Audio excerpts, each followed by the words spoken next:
Welcome back, everybody, to the PCC. My name is Ardog with the Triple G, and I'm joined by our desk analysts, Moogie and Lance Cecil. Wow. We just watched game number 1, and now we're in round 2 of our Swiss stages.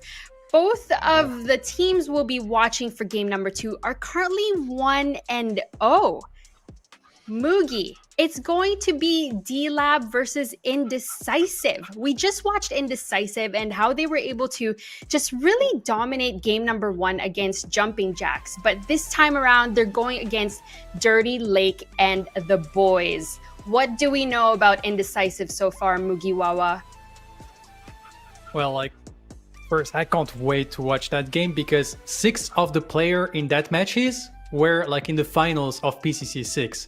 Dirty Lake and the boys, 4 of the players were part of villains, and as we had talked about before, Shin and Import were on even worse timing. So those players know very well each other, and it was kind of close call. So on Indecisive, as we have seen, we have those 3 players, Mancu, Neft, Moros, that are French people. Neft always has been at the top. Manchu and Moros starting to rise a lot recently, especially Moros that has been seen for a long time, having some struggle to adapt to the rigor of competitive gaming, but no, he's one of the top offlaner in the game, of course, from EU, so playing on ping makes be slightly difficult. And then of course Import and Shin, great synergy.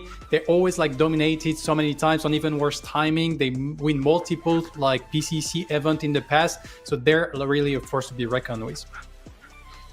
And Lance, what about the DLAB? We talked a little bit about them, but what else can you tell us about Dirty Lake and the boys? So we just saw Indecisive put up a really impressive performance against Jumping Jacks. No offense to that team at all, but DLAB's on another level from them. This competition step up that we're seeing from round 1 to round 2 for Indecisive is large. We've talked about DLAB. They've made 2 finals. They've made almost every single semifinal we have ever had. These guys have been playing together for so long. Toasty and Lakeinator in the duo lane aren't just a Pred duo. They've been playing Smite, they've been playing other games. These guys have known each other. I think they even live in the same town and are in real life homies potentially as well. Shout out to them for being able to maintain an in real life friendship with the way that they talk to each other while they're in a lane as well. But Mugi was talking about how good of a offlaner Moros is. The real best EU offlaner is NA now, as Lauber moved from EU, was over there. Now he's in Canada, so we've taken claim to the real best EU offlaner. I am very excited to see how these two clash up. This is legitimately a potential semifinals or even finals matchup that we're going to see on the 21st of April of this month. This is going to be a banger of a match. Let's dive right into the draft. All right, Moogie, we talked about Argus being a ban, but we also talked about how good Import is on Rampage, and we saw Mancu's Richter, and of course, there's the Argus ban. I'm just going to let you take it away. Yeah, I think the Argus ban, you were talking about, since their first pick, and they really value that Rampage, it just makes sense to get rid of the Argus, to not let it for DLAB, and kind of either force DLAB on the Rampage ban, and suddenly you can secure either the Quang or the Richter for yourself, or either they go for something else and suddenly you get the Rampage for yourself. I guess on the side of DLAB, they can maybe go for another ban, and suddenly Indecisive probably Rampage, and then that means we keep the Richter and Quang for ourselves on the side of Dirty Lake and the boys. So I'm quite curious because they already have a decision. Do we split the tanks, or do we want to keep 2 of the 3 tanks available, but we'll have to face against Import on the Rampage, which is always a scary thing to do. And DLAB's got a lot of drafting experience. We've mentioned it multiple times. There is that Rampage ban, like Mugi's predicted. They've been watching the streams over there on Mugi's channel. They subscribe to Pred Academy. They know what you need to do in order to try to keep Import down as much as they can. It's going to be hard. It's not like Import can only play one champion. He's got quite the arsenal underneath him. But we should be getting the first pick out of Indecisive coming in just a second here. Who are you expecting, Mugi? I expect either the Quang or the Richter. It was a similar story in the previous Fang boost. Both teams were battling for that pick, And it seems that the Quang has a better win rate overall in competitive environment compared to the Rictor.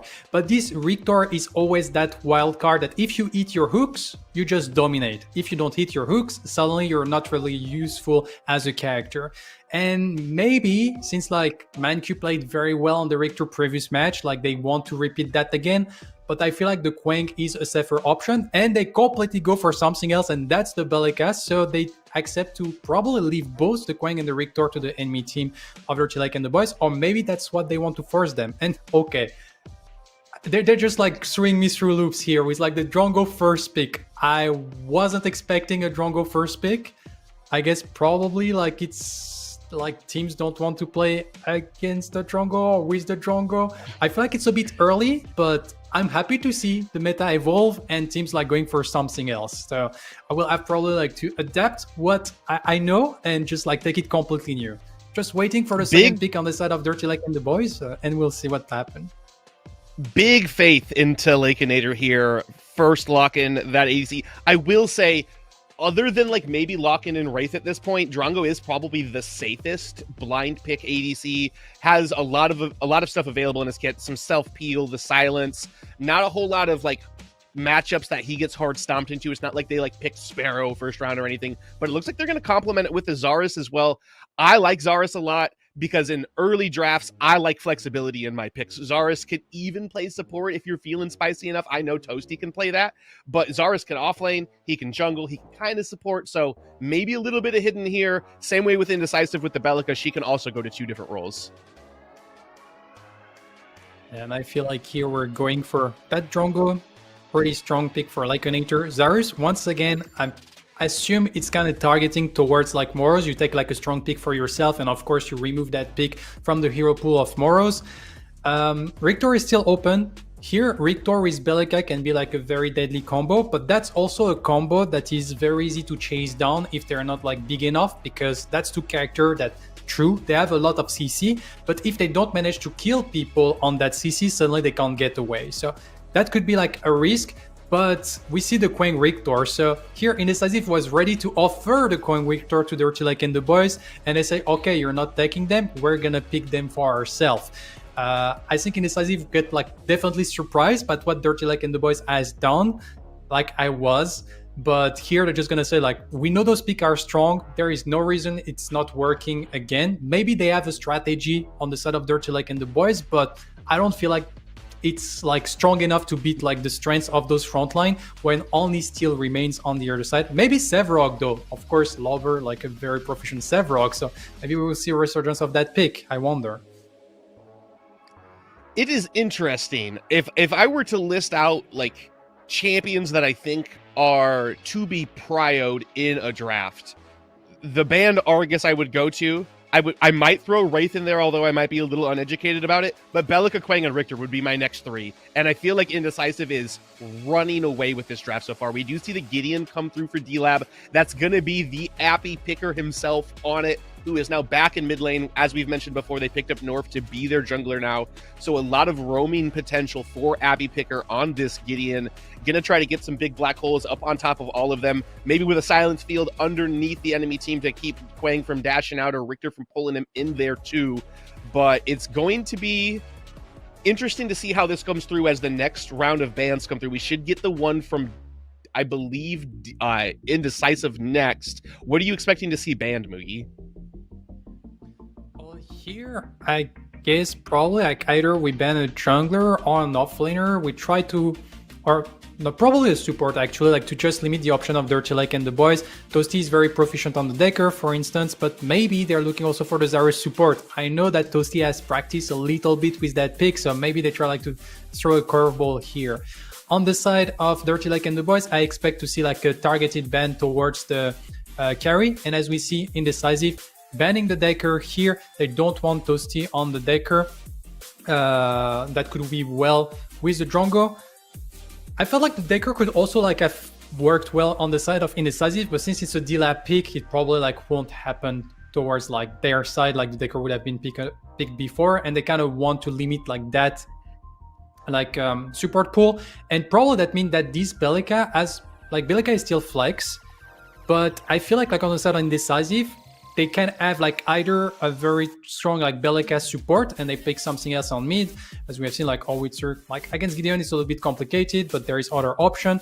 But they can also go for a Narbash that will like kind of offer them some good scaling in the later stage of the game, and just like another like setup for the Replash with maybe like the Rictor in the jungle. So they have still a lot of option on that support role, while on DLAB like options are starting to dwindle. And we see the Greystone being banned, so I guess like another pick that we don't want to see offlane. Maybe we're trying to force Moros on the Grooks in the end to try to abuse that. We'll see what happens. And we see the camera secure because that kind of confirmed that the Zarus gonna go offlane. But maybe we're still like with this curveball that Toasty is going Zarus support, which to be fair, I don't know yet. You took the words right out of my mouth, Moogie. I got a sneaking suspicion this is our support. We do see the Chimera picked up. That is a North signature pick.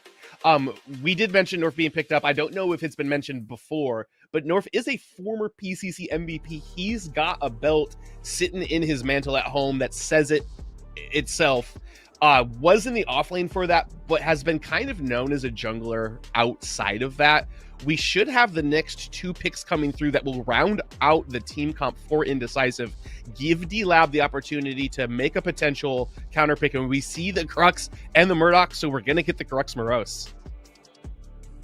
Yeah, and here, like, I guess, like, they kind of said, like, Moros, you're going to have to pick your Grux, and Moros said, like, okay, all my beer, I'm going to take it no matter what, and we're going to see what we can do. And so they do have to be careful, because, like, Zarus plus Chimera, if the Grux gets slightly ahead, like they don't have a lot of lockdown to be able to kill him, and he can be Gruxing at some point. So that's something that can be scary. And also, like, that Quang gang can also like complement like that Grux, because now with that being locked down, we know the full indecisive comp with Grux offlane. The dual lane is going to be the Rictor Murdoch lane, and we're going to get the Bellica in mid lane. And to be fair, like they have like pretty good setup for the Rictor hook. They have like good synergy as a comp. The Crux doesn't need to be the main tank because they do have the Quang, and they still have very strong like backline damage. So overall, Indecisive, despite having a Crux that usually it's a little bit hot, they still have a very well-rounded comp. And somehow Steel makes it to the very last pick in the draft, which is surprising for me to see, but I don't feel like it gives us an answer. I don't think that Steel support has really been all that strong lately, so we might be seeing Steel offlane and Zara support here. I like the idea of giving Toasty a hero that has a little bit more carry potential on it as well, or impact potential, I guess, to get in there and like kind of make some bigger things happen. Put one of your playmakers on a hero with big playmaking ability. What are you expecting, Moogie? Do you think that Steel or Zarus is going to be the support here? I kind of like that they wait until the last pick to confirm that the Rictor is support, because yes, Steel is not very strong, but Steel is not very strong when you face double range character. He's actually like working very well into Rictor, because as soon as someone gets hooked, you just like bull rush through the 2 characters and the whole aggression is nullified. And so yes, Steel is weak on support, but on their specific circumstances, and here it's not one of them. But also the Zarus, you get hook, you just get your barricade up and you like deny most of the damage. You stun the Rictor when you get out, and suddenly you have a lot of things. So both can actually be played. I guess it depends on what they want on the matchup on the offlane to look like. With that being said, though, that's our draft, everybody. Indecisive versus Dirty Lake and the boys. Game number 2, Ego and F6. Take it away. Gamers, welcome to another day, the first action, the PCC 7. Guys, it's me, Ego, here rocking with you, and alongside me I got the man, the myth, the legend. It's F6 in the casting booth, dude. We got a hell of a game here for us. Are you excited, man? Man, I am so excited. I'm just waiting for this screen to just go straight down into the battlefield, and here it is, and these matchups look spicy, Ego. Yeah, man, this is I couldn't ask for anything more for my debut game here with you guys. Some players I'm very familiar with, but more importantly, some teams that names represent a winning mentality. These 2 teams are used to coming out victorious, so I'm excited to see what they bring into the fray here, F6. Yeah, I mean, they're just bringing an absolute unit. Both teams have a comp that is just speaks into their play style. When you look over towards Indecisive, they have all that lockdown. They have the Richter there that we know Import knows and loves, but not less on the side of DLAB, though. They're bringing in something a little bit more spicy here, throwing it. They're not really going for those big bodies. First off, you saw it in the draft. They're actually picking specific heroes. And Toasty picking Azaris, we mentioned it a little bit in the background. Neff does not like to play against Azaris, and now he has Azaris in his lane 24/7. It's pretty much a specific pick for Neff. 100%, man. As you said on the back end, talking about this pick really does show how familiar these not only players but teams are familiar with each other and what they're going to be looking to bring not only into this dual lane but also into the jungle as well. As you did bring up, though, they know what they're comfortable with. As ManQ does get a big pull. However, response is going to be Toasty now looking for an engage on the Neff, who's going to be dropped below the 50% threshold on that HP, and he is oh so very low, but he is alive here, F6, as he does survive the aggression coming out of DLAB. Just barely there, and that is the aggression that you get with Azaris as support. He's able to trade that damage just as equal to that Riplash coming out of the Richter there with a ManQ. But man, this lane already, you can see the pressure that they're going to be able to get with that Azaris. Oh, 100% here, man, especially within these early phases, as we are going to see another large member of not only this game, but of the PCC, of the Fang Booth, Morose, over here into the solo lane on the Grux pick. We know he's going to be very comfortable, and as he always is, F6, very impactful with this Grux. Grux always going to do Grux things, but it seems to be just a little bit more potent when you put Morose on this type of pick. I mean, you could have said any better. Grux is just going to be Gruxing, and especially in the hands of Morose, is just an absolute unit. See Toasty get a little bit aggressive over this lane. We did talk about, you heard Moogie say, if that Riplash does not hit, then it kind of just negates everything Richter wants to do, and that's what you're seeing there in that play. But, man, let's really take a look at this mid lane, man. I mean, the Belka versus the Gideon matchup here, you're getting a little bit more verticality from this Gideon, as we do see Import, though. Wait a second.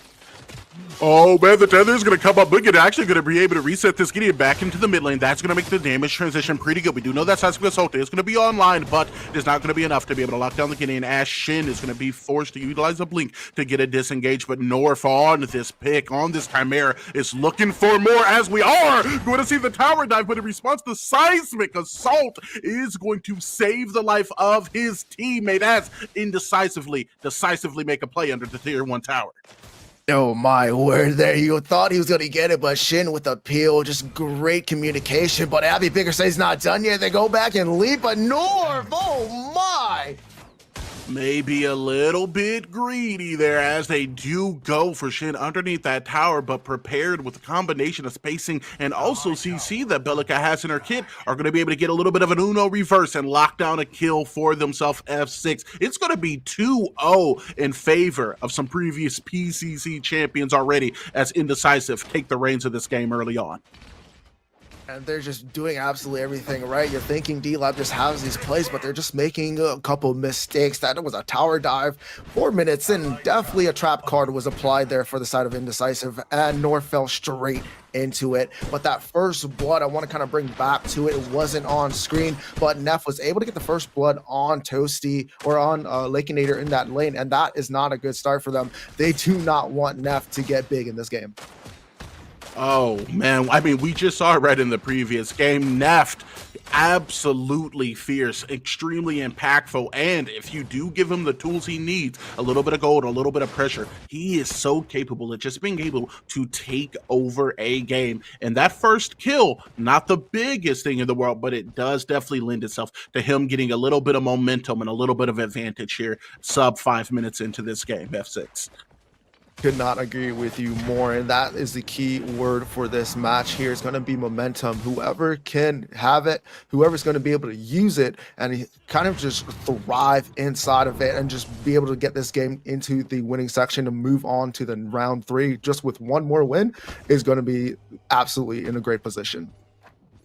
You know, and these players are so aware of what they need to do and what they can do. Both of these teams, as we did address from the desk, have made it to the semifinals. Even a quote from Lansome Sepp saying this could possibly be something we see again within the finals. However, now it's about making the steps to get over to that point, as we are going to see Toasty engaging in the melee here, but a rotation from Import in the jungle is going to relegate Toasty to the gray screen as he is going to go down, and the lead for Indecisive is going to be increased to 3-0 F6.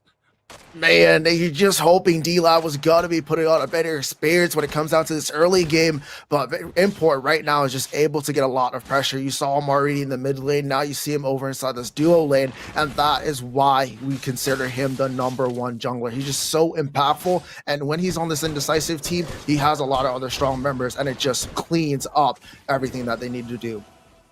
You know, anytime I do see this guy playing out of the jungle, the word that comes to my mind is imminence. What that means is he is a form of royalty, and it's not a matter of if, but a matter of when he's going to be able to make an impact. He is always going to be able to get his in these games, as we see pretty earlier on off of that rotation, quickly getting in, getting the kill, and then getting out, as we are going to see over into the solo lane. Morosa is going to be taking a fight into Nuvula on the steal, but with North on the rotation, it does look like it may be a little bit safe. But the Steel Oak will have something to say about that, as Rose does strategically utilize that blink and look for a pull, but not finding purchase on those two. He will at least escape with his life, as Import is going to be now aggroing onto Appy Picker coming out of the mid lane, but it looks like it's just going to be a little bit of damage and a disengage, as we see the mid laner for DLAB make a rotation onto that river buff. I mean, the river buff is a consolation prize there, but the amount of damage that you just saw from Import, that's why we know Quang is just such a menace inside the hands of Import, and he's just a strong character. You're going to see him throughout this entire tournament being banned or picked up very early on because he's just so useful. He's able to provide so much utility to his team, and when he hits level 6, you're going to see that tempo pick up quite often.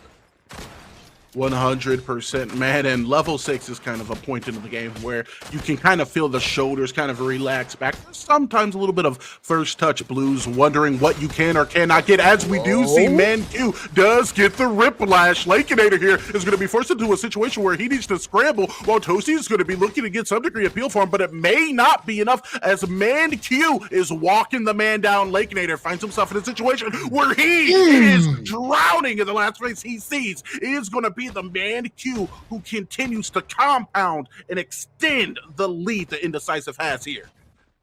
I do not think Man-Q has any other keys on his keyboard other than W, because right there he held it down and chased the big lake himself back to his tower and end up putting him back into his core. And now they have the prime opportunity here to look for the first Fang Tooth of the game, and right now Indecisive are in such a great position. Oh, 100%. I mean, I feel like they couldn't have schemed it up any better than this. We're going to get a smooth little bit of a rotation to apply some degree of pressure here onto the other side of the team. And that resulted in a kill. Nice. Maybe we sneak a little bit of an invade. Maybe we go pressure mid. Right now, they have the worst thing you can give your opponent: options. They can do a lot of things right now and get a lot of value out of all of those choices. And even worse than that, they're going to feel good doing all of it, F6.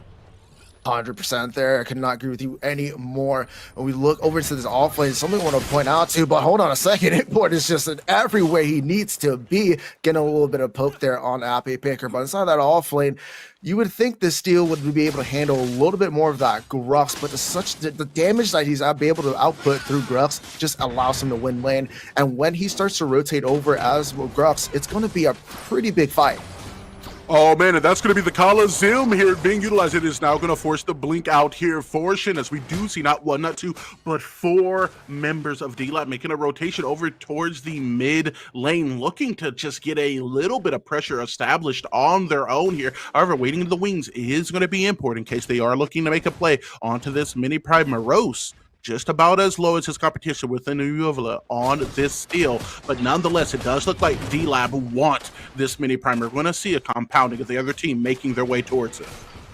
100% here. They are looking pretty low. We see Import. We see the Richter. They're coming back in low. And they are not going to erase but eviscerate Happy Picker here. As he's going to go down. However, there's going to be a consolation prize, as we do see DLAB is going to be able to lock down the objective of the mini prime. Right now, it's a 1-for-1, but one of those is going to be worth a little bit more gold. However, Shin, as well as the rest of the Indecisive boys, are not quite done. They said, hey, the test is multiple choice, but there's only ever been one answer, and that's going to be violence. As we do see, it is going to be 2-3, a 2-2 trade technically, but ultimately DLAB is going to be able to pick up that mini prime. So a little bit of momentum and a really good consolation for them here, F6.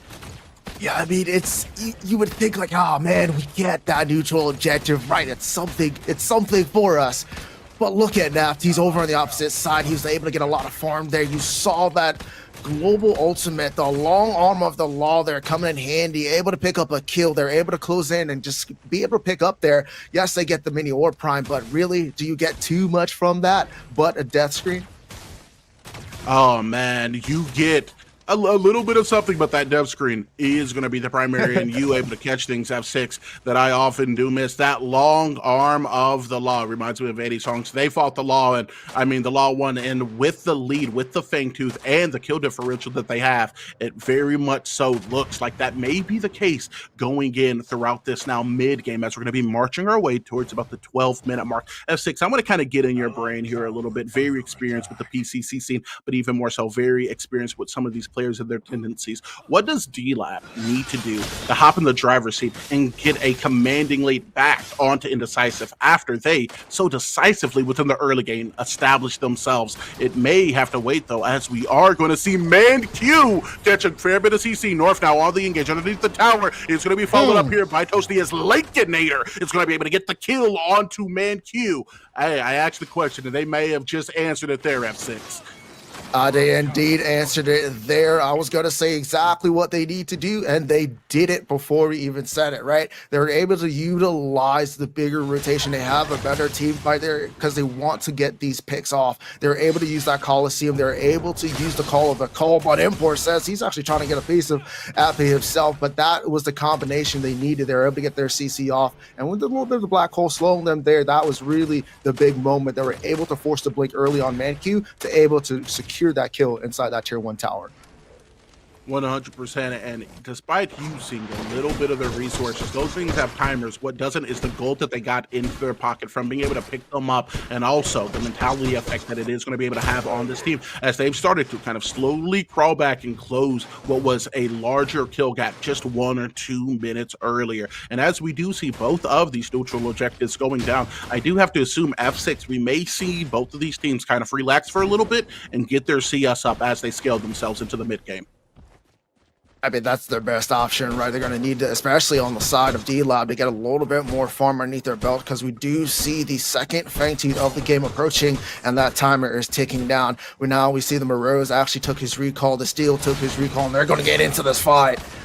Yeah, man, and it looks like they're trying to now take ManQ's life, and they will, as it has just been a convergence, a needle on each in a rock in a hard place. A cliff and gravity has never once lost a fight as they bury ManQ 6 feet deep into the ground. A convergence coming from 3 members. However, we do know Indecisive likes to get it back in blood, but they may not be able to, as Import is going to have the CC stacked on top of his head. He's not even going to be able to click any of the bindings on his keyboard as they CC lock him out of responding. That's going to be another kill sliding in favor of DLAB here. And DLAB is getting themselves back into this game. They're finally going after getting these picks early, and they're doing it successfully. They're able to get that pick early on, and the pick right after that to secure that second Fangtooth. But now the question is, are they going to be able to escape for free? It looks like they just may be able to hear F6, and this is exactly what you want to see out of DLAB. If you're a fan of them, get a couple decisive picks, wait around, and maybe see if you can apply that pressure to get a secondary one on, let's say, a prio pick. And I'm not going to throw names out there, but somebody like an Import getting locked down, which basically relegates you to be able to freely get a lockdown onto that Fangtooth. As North is now looking to get a lockdown onto the Neff, but the Riplash is actually going to come up really large, but not large enough, as Lakenator is still going to be able to lock down the kill over to the side now. It is going to be North utilizing that Chimera ult to lock him down with the CC, and Coliseum to follow it up is not going to be a Coliseum, but a gravesite for ManQ, who has just gotten ran down and killed off cooldown here, F6. Need water rotation coming out of North there, finding his spot into this game right now, able to get that pick off once again. But I do want to highlight the BenQ did a lot there. The peel coming out of that man was pretty crazy, able to hit that rip blast, but Lakeinator being able to be a little bit more aggressive, securing that kill, and they turn to fight. Toasty rotating over with that huge Coliseum, like you said, turned into a gravesite.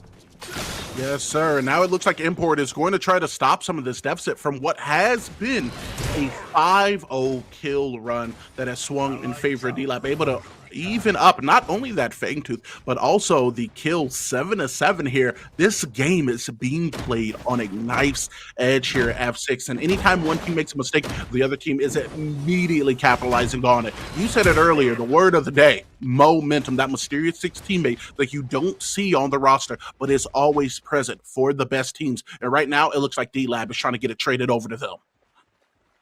They look at them, they're able to shift themselves, and yes, you are right, Decisive was not able to use that momentum, but we do see the mini prime play here. We do see members, and both of these Titans are looking for this neutral objective, and it's going to go either way here with the 7-7.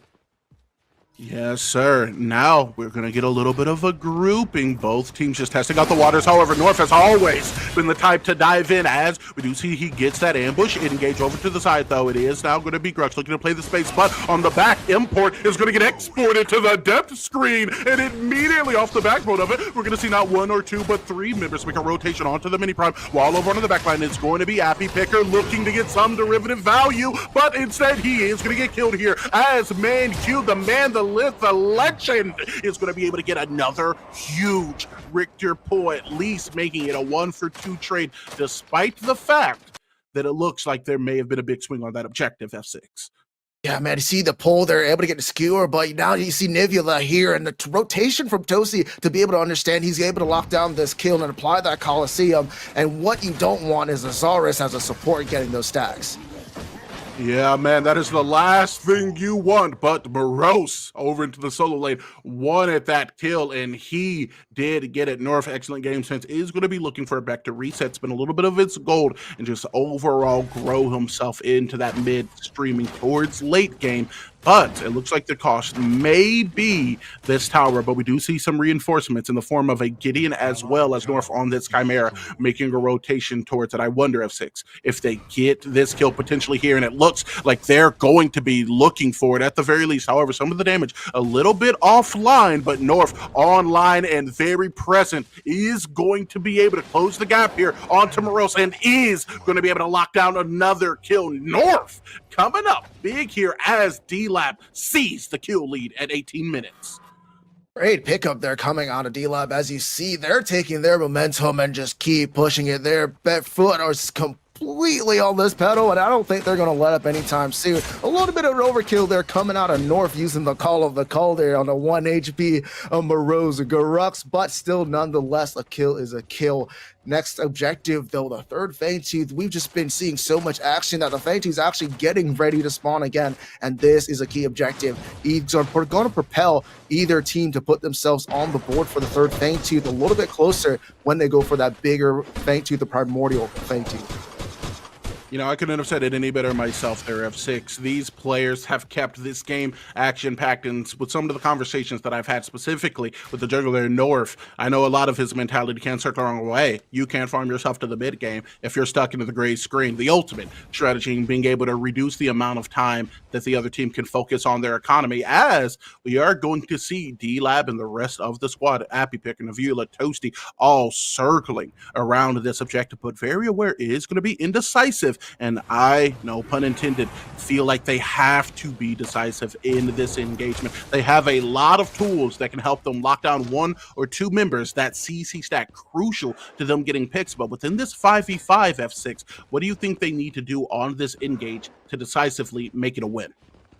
I mean, you're seeing what they need to do a little bit here. The waiting of putting ManQ in the front here, looking for that Riplash, looking for that pick to CC change somebody to get a key part. But as they do, the Art of Ward Yes, sir. They are going in now. Manchu onto the backline. He is going to be able to create a little bit of space, but he is just getting absolutely shredded. While we do see the Colosseum does come up around the Gideon pool, we do have a lot of low HP bars, and the long arm of the law is going to reduce one of those to 0 as Toasty gets toasted himself off of the backline. Now it is going to be Gideon looking to translate a little bit of damage, but Lakeinator, a mathematician, is going to translate it a little bit better, reducing the opponent to 0, dividing that HP until the result is going to be a play on Fangtooth. It's going to be in for it. It's going to be Neff. It's going to be Mancu going for the neutral objective. That's it.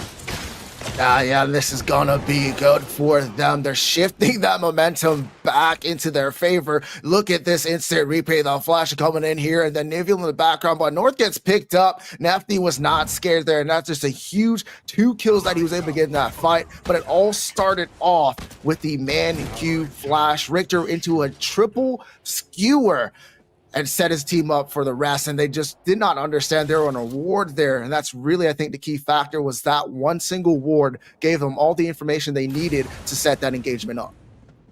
100%, man, and set up and execute on it. They did. That triple skewer was absolutely massive there. F6, as we do have a moment to look at the scoreboard, we do see that it's going to be the orange side team here that has been able to pull a little bit further ahead as far as the CSing does go. But like we said, these kills, man, we're on a needle's edge here. F6, as far as the build and economy, and now migrating ourselves from this mid game towards the late game. What do you think maybe some of these players need to build, or what items are going to be best utilized to be able to win some of these neutral fights and team fights? They're already halfway there. You're seeing that Frost Guard actually being picked up by Man-Q. That's going to play a very important role into stopping the Drongo from doing what he wants to do. It's also going to play a vital role on top of North when he's going on in there, using his Q, trying to get on. But as you see here, the Orb Prime is getting ready to spawn. So most of their items, you see the Fire Blossom and you see that Raymond as well on Man-Q. He's just gonna have a lot of HP and a lot of regen to kind of get himself just to be a little bit more tanky for his team to get those big engagements off. 100%, man, and you know that feels like it's been what we've seen time and time again within this game. It's big engagements or very accurate and very immediate picks, more professionally inside of the picks. DLAB just being able to stack some of the CC and damage they have built into their team composition to be able to get rid of someone like an import, to be able to lock down a Morosa and force him to back or force him into the gray screen and time again. Man-Q, but let us not derelegate what Man-Q has brought to this team. It's not only that triple skewer, all throughout this game, those Riplashes F6 have been so on point, whether it's been Peel or an Engage. He's been a crucial part of this team composition. Oh, yeah, and you see him here again. You see him all the time just running throughout this map as he looks. It's slightly out of range for that Riplash there to connect, but he was definitely on side and on target. As now we see into this later part of the game, the big Orb Prime is up. The next big objective, the Primordial Fangtooth, is going to be up here in about 2 minutes, and these guys are looking for it. You see them setting themselves up. You see the vision around that big Prime light up like Las Vegas, right? And now they're just waiting for that Prime opportunity. DLAB here, they need to get a pick, or they can get a good pick on Indecisive. They just might, as it is going to be a huge Riplash that is going to pull Toasty into a sea of orange as he's going to be able to utilize his ult and the blink immediately, but the long arm of the law extends and is able to lock down the kill. That's going to be 33 seconds onto the Zarus, and now numbers advantage firmly in Indecisive's hand. However, it doesn't look like they're going to be migrating over to the Prime, at least not just yet, as Man-Q is going to look to close the space. Riplash offline may spare Lakeinator's life as they get a reset, but it is now going to be a migration over into that far side jungle, and North is all alone looking to make his way back home. However, Indecisive may just have something to say about that, but whatever they say, it's not going to be enough as he utilizes the flower to get out. F6, he survives, and momentum is in Indecisive's pocket. Indeed, it is. Blast Flower coming in clutch there. Good job, Omeda. Adding a little bit of touch there, getting a little bit more to play around with on the map, and that saved them one time. But you do want to mention there that pickup. We're looking for a pick on either one of these teams, and they were able to get it. Unfortunately, they weren't able to get anything that was really important for the side of Indecisive to go after the Orb Prime there. If they were able to get North on that pick, they would have been good to go. But they chose to actually get a little bit of farm there, got a 2 camp away from North, and took themselves to take a reset. As they come back here, they're going to be a little bit healthier to look for another pick here. And if they do get it, they're going to be looking for one of these neutral objectives. 100%, man. And whenever a team is in a position to just start hunting out from one of those neutral objectives, especially on the back end of a pick, it does become significantly harder for this other team to be able to respond. But up past, I think, that 5, 6, 7 minute mark, they have been so comfortable in doing just that. However, it has stagnated here for a couple minutes, but kind of reversing to what the desk said initially, we are watching a battle of giants. We are watching a battle between people who have only ever seen the victory screen in so many instances. So as far as scaling now into the late game, I don't think they're going to be making a lot of mistakes, but the victor may be determined by who can capitalize on even the smallest one, as we do see that Seismic Assault does hit too, and North just uses his blink but does not get far with it. Now looking for the ambush, he's going to be a little bit separated from his team. Import looking to get an age onto the side, he is going to be able to help create some degree of space as Nivula onto the backline is going to be able to utilize the steel ult. But once again, chat, say it with me, it's the long arm of the law, locking down another kill, but they're not done yet, as ManQ is going to be able to hit the rip flash and bring one back. The Coliseum does get dropped, but not as quickly, not as viciously as Toasty gets dropped himself. It is now going to be a full retreat being called out here for DLAB, as not one but 2 members fall and another 2 members are forced to retreat. Is this a prime play, F6? I mean, it absolutely is. They're going to be taking a little quick reset. Imports needs to get back on here, but they still have 20 seconds on the clock. A little bit about 10 seconds on that travel time for the enemy to get there. So they do have an opportunity. They do have a window to pull it, but they have to be careful. They have to also be wary about the Primordial Fangtooth, because they could trade objectives here if they meant to it. But man, let's talk about Neft. We already talked about the long arm of the law 600 times because it's so impactful in a lot of these fights. You see him just getting those kills, and he's able to just kind of free farm in the back, and he's just getting these autos off. Meanwhile, the rest of his team, the big impact of the Richter, the Grux, the Quang, and just a lot of CC and the knockup, and how Indecisive is playing together right now is what they need to continue to do here for them to come out on top in this game. 100%, man. I cannot agree with what you said more. Really hitting not the nail only on the head, but drilling it and just putting an emphasis on what the foundation for this team has been. They have been playing together, and over onto the back line, you touched upon it. Murdoch is just free casting, except what he's casting is a very powerful spell. It's called a Bullet. Absolutely able to chunk through some of these front and backliners. And in a lot of cases, we have seen them just try to send a Chimera in North, try to get even this Saurus to be able to close the space and apply some type of pressure. But he's just been playing so cool. Neft is leaving nothing left on the battlefield here, F6, as he's having a hell of a game. I couldn't agree with you more there. And then I do want to point out, though, there's a lot of resources they did spend to win that last team fight. A lot of blinks came out there, so they're going to be having it down. But same for DLAB as well. So it's really going to come down to whoever really gets that first initial pick off to really get into one of these objectives. But you see them playing safe here. Both of these teams know they can't make another big mistake. They have to look for it. But look at Morose, a little bit caught out, and he's going to have to take that retreat, because any second there, you see those blue just rotating towards that big man in the offlane. 100%, and the logo has never been more fitting as DLAB. An ocean is everywhere, and now maybe looking for an engagement as Nivula does go in for the ult. However, decisively are once again going to be able to get a lockdown. However, over the top, and it is going to be the use of the Coliseum and also the Gideon ult, but it does relegate itself at least to a 1-for-1 trade within this instance. Morose, oh so very low, is going to be looking for a disengage one. He very well may find, as ManQ and Shin are also going to be looking to create some degree of the space. It is going to be a blink getting executed coming out of Toasty, but it is not going to find a kill, as he now finds himself in a precarious situation, maybe a little bit greedy, as they do see Happy Picker, and they do make sure he disappears. Ladies and gentlemen, you can call it a magic trick, because the HP bar is on DLAB or disappearing. That's not going to be one, that's not going to be two, that is going to be an ace in favor of the Indecisive boys, who have 3 on the prime buff. Man, the way they rotated back into that fight was absolutely amazing. Toasty getting a little bit too far stretched out, trying to go after Moroz there, kind of cost him that fight. They were able to come back in. Neft in the driver's seat right now with the big buckshot, able to pick up those couple kills, and they turn themselves over to the Horde Prime and now toward the Primordial Fangtooth. Huge play coming out of Indecisive.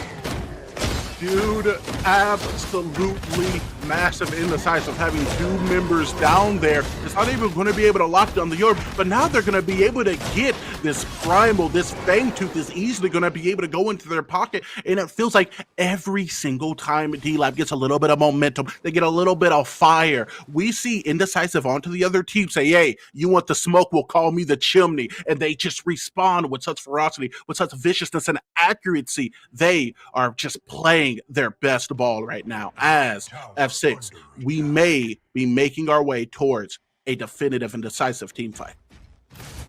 We might be indeed, but we do know DLAB has a history of being able to just have a great defense, great wall builds up to be able to stop most of these pushes. If they're able to time these waves correctly, if they're able to set them on different pushes, I think they might be able to thwart it off. But with that extra Fangtooth with them, they do get a longer buff on the Orb Prime and on the Primordial Fangtooth and that Blaze there. So they just have to wait their time over with these T2 towers. Luckily that they have them up still to bide a little bit more time for them. And if they could maybe just only lose 1 or 2 inhibitors, I think that's a win for them. But we've already seen the powerhouse of Indecisive. And if Neft is still continuously allowed to just free cast in the back, it's going to be a problem and it's going to be game ending. 100% here, man. And Neft feeling like the win con, and we saw just within the last game, if you do not stop him, you cannot stop Indecisive. You have to be able to make a play onto him, even if it is just temporarily disrupting some of this damage he's dropping onto your front line, black line. He does not care and he does not differentiate. If you are within range, then you are going to be catching the bullets. And if you think you're out of range, then you're going to be catching the long arm of the law. Nonetheless, we do see in the far lane, it is going to be a push onto the tier 2 by the minions. However, surrounding this mid inhibit is going to be Import Neft and a combination of more of the Indecisive boys who are going to be looking to make a play for the structure. F6, what do they need to do specifically in this defense for this game not to come to its end? Definitely not this. They're allowing for them to just push in here. They're giving them the gold, but at least they're not giving them the death screen, but they have 1 inhibitor left up. They only have about a little bit less than a minute on these buffs, so they're going to probably be able to, they have to mark their defense here. They're going to have to look for a pick, maybe get somebody in that Coliseum. Hopefully they're able to get a 5-man Gideon Black Hole ult and then get the steal on top of that, but we'll see. Yeah, man, and you know, there's a lot of things you don't want to see playing into the other team, and that is going to be one of them. It strikes again. The long arm of the law doesn't care how low you are because he is on a little bit of a limbo tech, because he is going to drop you even lower, below the soil, because 6 feet deep is going to be 2 members here of DLAB, as we do see Indecisive, no chefs, cooking around the core. That's going to be 2 inhibitors down in a siege on the only thing that matters. It has to be a miracle play. The Riplash is going to be offline, so that is at least a good side, as we're going to see North fall into the backline, be able to drop some solid damage. The Coliseum is going to be able to follow suit. However, following it up, it is going to be, tell me if you've heard the name before, Neft locking down another kill. However, the first Riplash was offline, but the second one is like PSN. You got the notification. It is on, and this game is over, F6. Oh my goodness, they did not want to get picked there, and nope, Indecisive said, we don't care what you want, we're ending the game here. Double buffed up on a Saturday, right? And they're able to pull out the win for this round number 2. And man, I mean, outstanding game by both teams. Dirty Lake and the boys definitely had a chance to potentially get themselves into the full-on driver's seat in this game, but Indecisive made that decision, said, no way, Jose, and they were able to come back using that momentum shift back into their favor. And ManQ and Neft, they just had a great game, and I think that is really the big factor as you see that 14-1-3 on the big man himself. 14-1-3. You know, anyone else anyone else. Put that on the mid laner. You know what? Give it over to Morose.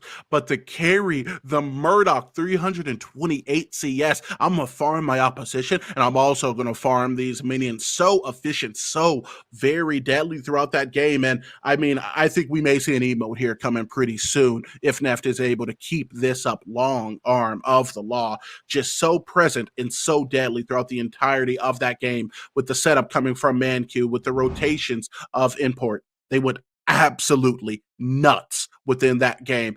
A pleasure to cast it, man. It was excellent being here with you. F6. I'm expecting big things from these teams, and I'll be honest, I'm excited to see them.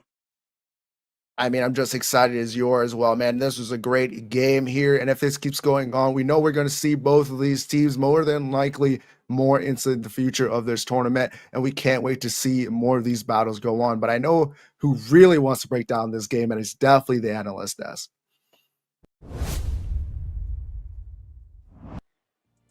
Thank you so much, F6 and Ego. Oh my gosh. Welcome back, everybody, to the desk. I am R-Dog with the Triple G. I'm back with Moogie and Lance Cecil. Game number 2 was just full of action from beginning straight to the end between DLAB and Indecisive.